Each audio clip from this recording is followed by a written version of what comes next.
And then here's where we do the condition, which is this right here. So if the digit, remember we've identified the digit now because of this, right? Integer digit equals that digit. Once we've identified that digit, if the position digit is greater than or equal to 0 or less than or equal to 4, which is coming from here, remember it's in between 0 and 4, which means that 0 and 4 are included. So if it's greater than or equal to 0 and less than or equal to 4, this will allow us to follow the first condition, which means you take the value of d and add it to the value of digit, and then replace all the digits to the right of the position value by zeros. So looking here, digit equals digit plus d mod 10. So what this is saying is that the value for digit is now going to be changed. The digit value that we've identified, it's going to be changed to add the value of d, right? And then here's the catch. It's going to be the units digit of the sum. So if you ever want to find the units digit of any value that has numbers, for example, like 48 or 457 from earlier, you want to use mod 10. That'll give you the rightmost digit or the units digit. We can actually go on to the math part of this in an actual in-class meeting, but for now it's just good to memorize this. If you want to find the units digit, it's basically referring to the rightmost digit. And here's the way to do it. You do percentage sign 10 or mod 10. So assuming that the number is between 0 and 4, you're going to add the value d to digit. But then assuming that the number is between 5 and 9, and remember, integer values in base 10 can only be between 0 and 9. So you don't even have to make another if condition like this where digit is greater than or equal to 5 and digit is greater than or less than or equal to 9. You can just say else because there's no other possible digit in base 10. Then you're going to change the value of digit to be character getting the numeric value, and then integer to string math ABS digit minus d, and then character adds 0. So in essence, what this giant digit value, or what this giant line is talking about is, let's work backwards. So remember, you want to take the leftmost digit and the absolute value of the difference. So the absolute value of the difference is basically what this is saying, mat.abs. ABS stands for absolute value, and the difference is digits minus d, and that's basically referring to for example 6 minus 54. And since we are following the second condition for this, we have to look at the leftmost digit and then replace all digits to the right of that position digit by 0. But let's focus on this part, the leftmost digit. Unlike earlier, where we could do mod 10 to get the rightmost digit, the leftmost digit is a little harder to calculate. So it's going to be a little different. So what you first have to do is you take this difference, right? The absolute value difference. And then you want to take the string value of that. So you want to convert, so you want to convert 48, which is the absolute value difference. We're just going to go with example 2 just for teaching purposes. So you want to take this integer value for 48 and convert it to a string. So this is just going to become string 48. Right? And then, so now we've converted that to a string using integer.toString. And then, okay, and then you want to get the numeric value at the end. Okay, but before that, here's what you got to do. So you convert that to a string, right, which is what we've just done, and then you do character add 0. So this is another extremely important function that you need to know, character add 0. And this only works for strings. So let's say you have a string of values, like using this example, right, hi, the string hi. Remember, strings are made up of characters, right? So you can use this function, character dot or character at 0, right, to get the 0th index of that of the string. And obviously this isn't an array, but you can think of this, you can think of a string similar to an array in the sense that it's a collection of characters, which means you can identify the position of each individual character. And so looking at the string hi, If you do character at 0, you'll be looking at h, because h is the supposed 0th index of the string, right? It's similar to an array, but it isn't exactly an array. But for strings, this is the way to do it. If you want to find the 0th index and the value, so we converted this to a string. If you want to find this digit, which is the leftmost digit, you'd want to use you first want to convert it to a string and then use character at 0. 0 is referring to the 0th index, or the leftmost digit. So unlike here, which is the rightmost digit, for the second condition, which is for digits between 5 and 9, you want to use the leftmost digit. So your steps, you take the absolute value difference, you convert that to a string, and then you take the character value at the 0th index, which is the leftmost digit, and then you convert that leftmost digit, which is now a character, remember, 4, and you want to convert this value back into an integer. Remember, because if you want to do the math for this, the answer is expected to be in integers. And for you to actually do arithmetic, you can't do arithmetic with characters. So you want to convert that value 4, which is in character form, to an integer value, which is 4. And that's what get numeric value does. And we've actually used this before. So now that we've gotten the main parts out of the way, let's look at what's left. You want to actually, okay, so let's see here first. Digits length minus p equals character dot 4 digit comma 10. So what this line is basically telling us is that once we've done all the calculations, let's go back to the conditions.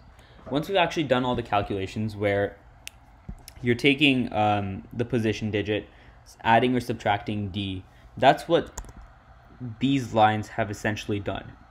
But remember, there's another part. You want to replace all digits to the right of p by, you want to first replace,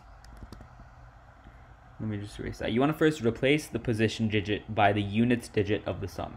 So now we found the units digit and we found the leftmost digit, but we have to replace the position digit by these leftmost and rightmost digits. So as you can see here, you're using the array that we used earlier. Remember this array. And then you're going back to that character. And then this part over here basically allows us to take that character value, or the digit that we're looking for, the position, into p, and then replace that digit from the old array with a new digit, which is the one that we just calculated from here.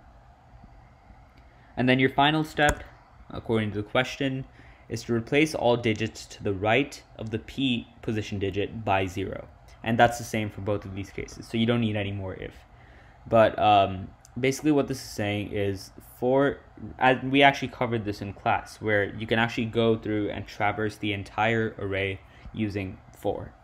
So making a for loop where integer I is equal to the length minus p plus 1. What this is saying is that length minus p is obviously the position digit, so looking at this example, let me just write the numbers here so it's easier to read. 1, 4, 9, 8, 7. Looking at the position digit, let's say the position digit is 4. So you go to the rightmost side, you count down 4, and then you're here, right? This represents length minus p, and we talked about that earlier. So length minus p, and that's from the rightmost side. But it's not asking us to replace that digit with a 0. It's saying to replace the digits to the right by zeros. So we got to replace all of these numbers to 0 without including 4. And the way to do that is to add 1. Because if you add 1, so let's just do another hypothetical, right? The position is 4, so p equals 4. And the length is obviously 1, 2, 3, 4, 5, 6. The length is 6. When you actually do the calculations, length is 6 minus 4, which is 2. So then when you look at this integer array, or you look at this collection of integers in the form of an array, you have the 0th index, the first index, and the second index, which is 4, right? And that basically represents from the right side. But then when you do plus 1, it'll actually make us go from the second index to the third index because you're just adding 1. So for this value, we'll be able to start working from this value onwards.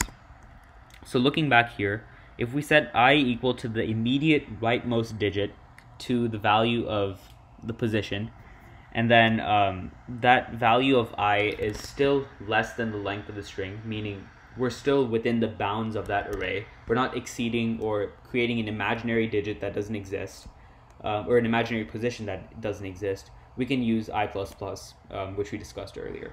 And then you want to replace digits of index I with 0. So what this is saying is, let me just clear most of this up.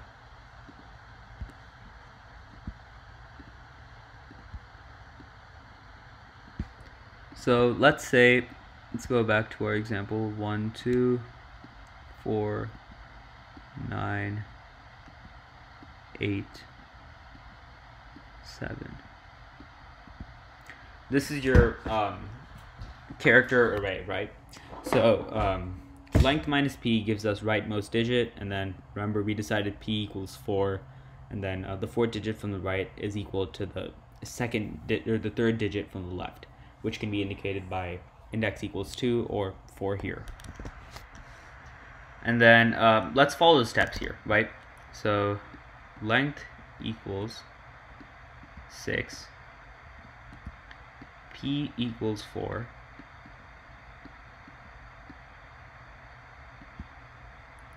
and then right now I is equal to length minus p plus 1.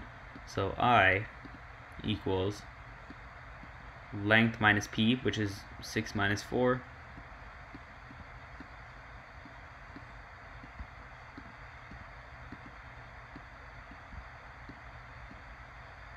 minus 4 plus 1, which is 2 plus 1 is 3.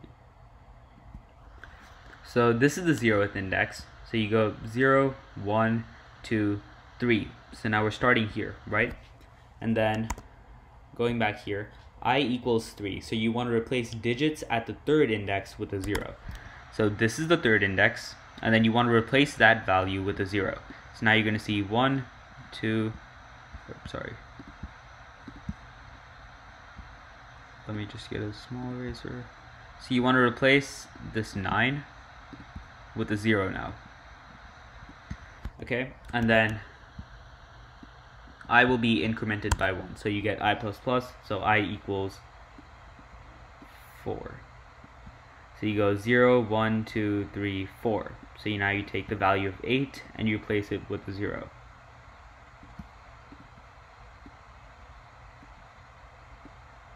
And then you do I++ again, so then I equals 5, which means we replace 0, 1, 2, 3, 4, 5 with the 0 again. And then you increase I by 1, I equals 6. But let's go back to our condition here. I equals 6 and the length is equal to 6. Is 6 less than 6? Well, the answer is obviously no, which means we can exit our for loop and then we're done. But no, we're not done just yet. Because remember, the question wants us to give us an integer value for the final answer. And most of the work we've done so far has been in terms of characters. So your final step is to convert that string of characters back into an integer. And here's how you do it. This is another one of those functions you just have to memorize, parse long.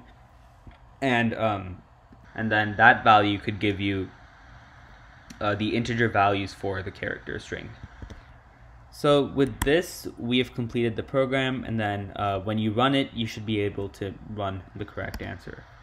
So let's go ahead and run this.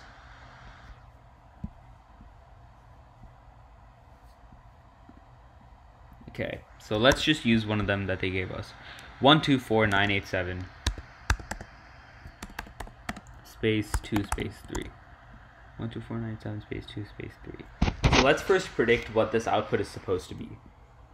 Let me just clear this out of the way. Okay, so you want to take, this is the value of p, so you want to take the second digit from the right, which is 8, and then, so let's first check. 8 is obviously not between 0 and 4, it's between 5 and 9, so you want to subtract the value d from it. So you take 8, and then you subtract d, which is 3. So 8 minus 3 is 5. So now you're going to see 5 instead of 8. So 1, 2, 4, 9, 5, 7. And then once we've replaced it, you want to replace digits to the right with zeros to get this value. Okay, so then 7 should become a 0. So the value that we're expecting should be 124950. Let's see if that's right. And correct. So let's go ahead and run these test cases, see how they are. Run 540760. Oh, 670 39. So we're replacing the third digit from the right, which is 6, and then subtracting 9. So 6 minus 9 equals -3. But then taking the absolute value, making it 3, replacing the value of 6 with 3, and then the values, or the rightmost digits, were going to be turned to zeros. So you get this. And then let's run it again for the next case.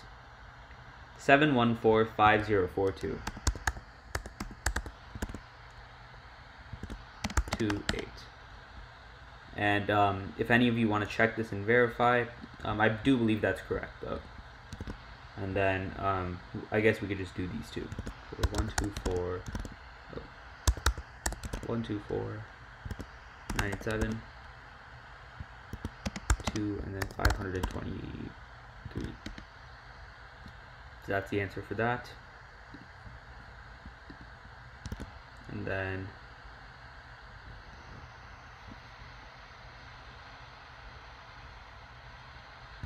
four, 3, 8,